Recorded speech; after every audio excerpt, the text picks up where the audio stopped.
Secunderabad corporation ఏర్పాటు చేసే వరకు తమ పోరాటం ఆగదని మాజీ మంత్రి ఎమ్మెల్యే తలసాని శ్రీనివాస్ యాదవ్ అన్నారు. శాంతియుత ర్యాలీకి అనుమతి ఇచ్చినట్లే ఇచ్చి చివరి నిమిషంలో రద్దు చేయడంపై ఆయన అసంతృప్తి వ్యక్తం చేశారు.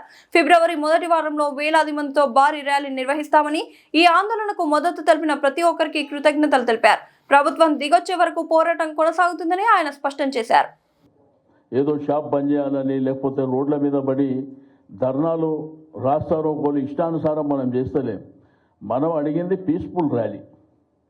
గాంధీ గారు ఆ రోజుల్లో స్వాతంత్రం తీసుకురావడానికి ఏ మార్గాన్ని అనుసరించిండో మన అదే మార్గంలో ముందుకెళ్దామని, గాంధీ మార్గంలో హింసకు తావు లేకుండా అహింసా మార్గంలో పోదామనేటువంటి ఉద్దేశంతోనే మనం ఈ కార్యక్రమాన్ని చేపట్టినాం. కాబట్టి ఇప్పటికే కదలికి వస్తుందని చెప్పి మనం ఎక్స్పెక్ట్ చేస్తున్నాం. ఒకవేళ మనం పర్మిషన్ తీసుకొని ర్యాలీ కార్యక్రమాన్ని చేపట్టే లోపు ప్రభుత్వం నిర్ణయం తీసుకుంటే మంచిది, లేకపోతే దీన్ని ఇంకా ముందుకు తీసుకెళ్తాం.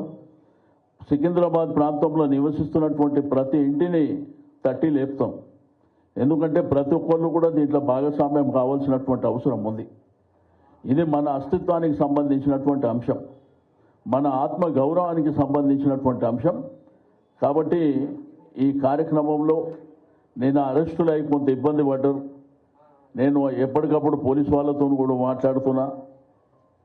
12 గంటలకు వదిలిపెడతామని చెప్పిర్రు. కొంతమందిని 12 గంటలకు వదిలిపెట్టిర్రు, 12:30కు, 1 గంటకు, మరి 1:40 కూడా వదిలిపెట్టిర్రు. ఇట్లా కొంత వాళ్ళు ఇబ్బంది పెట్టాలనేటువంటి ప్రయత్నం జరిగింది. అయినా మన వాళ్ళు పోరాటం,